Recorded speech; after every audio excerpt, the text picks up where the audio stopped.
મતનો અધિકાર છીનવાઈ ન જાય તેની જવાબદારી ચૂંટણી પંચની છે. પ્રજાના ટેક્સના પૈસાથી આ સંસ્થા ચાલે છે.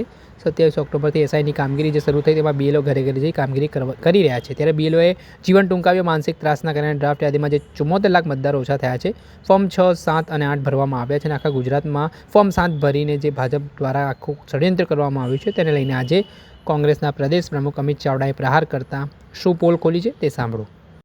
પ્રદેશ કોંગ્રેસ સમિતિના પ્રવક્તા શ્રીઓ પાર્થિવરાજસિંહભાઈ, ભાઈ હિરેનભાઈ બેનકર, આપ સૌ ઇલેક્ટ્રોનિક્સ અને પ્રિન્ટ મીડિયાના પત્રકાર મિત્રોનું હાર્દિક સ્વાગત કરીએ છીએ. દેશ આઝાદ થયો, બંધારણ અમલમાં આવ્યું અને દેશના બંધારણે આપણને સૌને મતનો અધિકાર આપ્યો.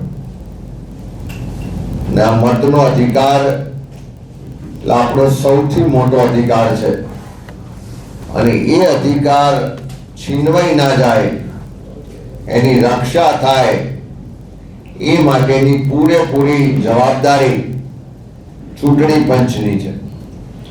ચૂંટણી પંચ એક સ્વાયત્ત સંસ્થા છે, બંધારણીય સંસ્થા છે અને દેશના પ્રજાના પરસેવાના ટેક્સથી એ ચાલે છે. એવા સંજોગોમાં ગુજરાતમાં જ્યારે 27 ઓક્ટોબરથી એસઆઈની પ્રક્રિયાની શરૂઆત થઈ, 4 નવેમ્બરથી શરૂ કરીને 1 મહિના સુધી ગુજરાતના બધા જ બીએલઓએ ઘેર ઘેર જઈને આખી પ્રક્રિયા માટે કામ કર્યું.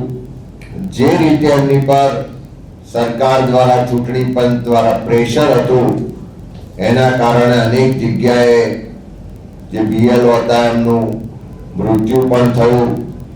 બીએલઓએ આત્મહત્યા પણ કરવી પડી ને સુસાઇડ નોટમાં લખવું પણ પડ્યું કે માનસિક ત્રાસ આપવામાં આવે છે, એના કારણે આત્મહત્યા કરવી પડે છે. એસઆઈની પ્રક્રિયા પછી જે ડ્રાફ્ટ યાદી ડિસેમ્બર મહિનામાં જાહેર કરવામાં આવી, એ ડ્રાફ્ટ યાદીમાં જે મતદારો હતા એ પણ એની અગાઉની જે મતદાર યાદી હતી એમાંથી લગભગ 74 લાખ જેટલા મતદારો એ વખતે ઓછા થયા. ત્યાર પછી આખા ગુજરાતમાં એના વાંધા માટેનો સમય હતો, એમાં નવા નામ એડિશન કરાવવા માટેનો સમય હતો, ફેરફાર કરવાનો સમય હતો. એ સમય દરમિયાન પણ ફોર્મ નંબર 6, ફોર્મ નંબર 7 ને ફોર્મ નંબર 8 ભર્યા અને આખા ગુજરાતમાં ફોર્મ નંબર 7 ભરી અને આખા ગુજરાતમાં ચોક્કસ વિસ્તાર, ચોક્કસ વર્ગના ટાર્ગેટ કરીને મતદારોના નામ કમી કરાવવા માટેનું જે ભારતીય જનતા પાર્ટીનું ચૂંટણી પંચ સાથે મળીને જે ષડયંત્ર થયું, એના આધારે લગભગ 12.5 લાખ જેટલા ફોર્મ ભરાયા અને એની સામે જે વિરોધ વંટો ઉઠ્યો, લોકો રસ્તા પર ઉતર્યા. કોંગ્રેસ પાર્ટીએ લોકોના મતના અધિકારની રક્ષા માટેની લડાઈનું નેતૃત્વ કર્યું અને આખી પ્રક્રિયાને કારણે ચૂંટણી પંચે પણ પોતાની ઇજ્જત બચાવવા માટે જે ભાજપના નેતાઓ દ્વારા ખોટા ફોર્મ નંબર 7 ભરાયા હતા એમને બચાવ માટે આખી પ્રક્રિયાના અંતે ખૂબ ઓછા પ્રમાણમાં એટલે કે 1-2% લોકોના નામ ડિલીટ કર્યાની માહિતી અત્યારે આ પ્રાથમિક જે ફાઇનલ લિસ્ટને જોતા લાગી રહ્યું છે. અત્યારે ચૂંટણી પંચ દ્વારા જે વિગતો જાહેર કરવામાં આવી છે જોતા આ ફાઇનલ લિસ્ટ મુજબ અત્યારે હવે 4,40,30,725 મતદારો ગુજરાતમાં છે.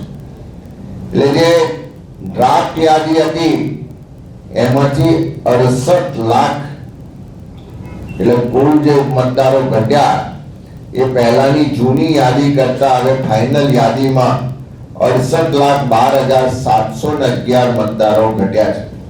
તમને બધાને યાદ હશે કે જ્યારે ઓગસ્ટ 2025માં રાહુલ ગાંધીજીએ દેશમાં વોટ ચોરીના આખા નેક્સસનો પર્દાફાશ કર્યો અને ત્યાર પછી ગુજરાત કોંગ્રેસે પણ નવસારી લોકસભા બેઠકના મતદાર યાદીના આધારે અમે કીધું હતું કે ગુજરાતમાં જો આ જ રીતે નવસારી લોકસભામાં જે 84 વિધાનસભા છે એ મુજબની મતદાર યાદીમાં ગોટાળા હોય તો 12% એટલે કે 62 લાખ કરતા વધારે મતદારો ખોટા હશે. આ જે ફાઇનલ ડ્રાફ્ટ ડિક્લેર થયો એ જોતા ચૂંટણી પંચે કીધું છે કે 68,12,711 મતદારો ઓછા થયા. અમે ઓગસ્ટ 2025 માં કીધું હતું કે 60 લાખ કરતા વધારે મતદારો ખોટા છે. એ આ એસઆઈઆર ની પ્રક્રિયા પછી જે 68 લાખ મતદારોના નામ કમી થયા એ સાબિત કરી આપે છે કે 2002 થી ગુજરાતમાં જેટલી મતદાર યાદીઓના આધારે ચૂંટણીઓ થઈ એમાં આ ખોટા મતદારો હાર જીતમાં મોટો રોલ ભજવતા હતા. એ આ ચૂંટણી પંચની આ એસઆઈની પ્રક્રિયા પછી બહાર આવ્યું છે.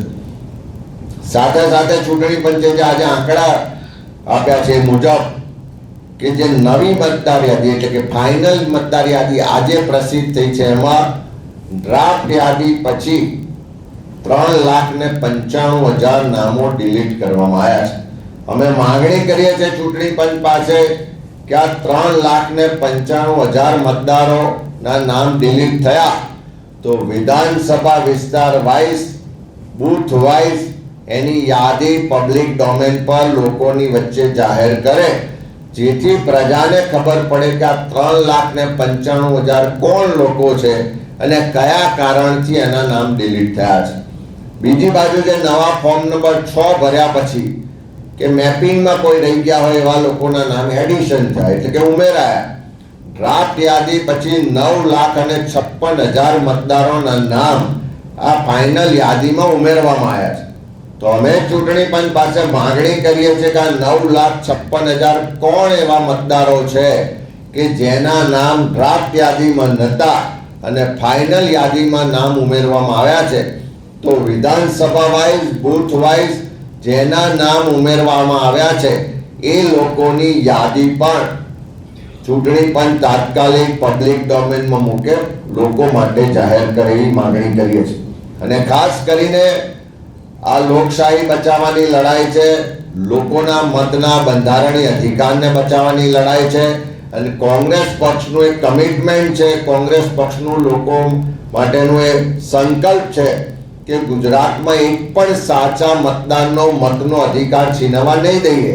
અને એના માટે ચૂંટણી પંચ કે ભારતીય જનતા પાર્ટીની મિલીભગત કરી અને કોઈ પણ પ્રયાસો કરશે તો એની સામે કોંગ્રેસ પાર્ટીનો એક કાર્યકર ગુજરાતના લોકોના આ મતના અધિકારની રક્ષા માટે બધી જ લડાઈ લડવાના સંકલ્પ સાથે અમે કામ કરી રહ્યા છીએ. ત્યારે ફરીથી માંગણી કરીએ છીએ કે ડ્રાફ્ટ યાદી ડિક્લેર કર્યા પછી જે રીતે ગુજરાતમાં ફોર્મ નંબર 7 ભરીને લોકોનો મતનો અધિકાર છીનવાનો પ્રયત્ન થયો હતો એ તમામ 12.5 લાખ ફોર્મ કોણે ભર્યા હતા, એમને ફોર્મ કોણે આપ્યા હતા, એ ફોર્મ કોણે સ્વીકાર્યા એના સીસીટીવી કેમેરાના ફૂટેજ પણ જાહેર કરે અને સાથે સાથે ફોર્મ નંબર 7 માં જે અરજદારો હતા આ જે ફાઇનલ યાદી જોતા એમ લાગે છે કે 99% એ અરજીઓ રદ કરવામાં આવી છે, રિજેક્ટ કરવામાં આવી છે. એટલે ખોટી માહિતીના આધારે ફોર્મ નંબર 7 ભરી ચૂંટણી પંચ લોકોને તમામને હેરાન પરેશાન કર્યા, નાણાં સમય શક્તિનો વ્યય થયો.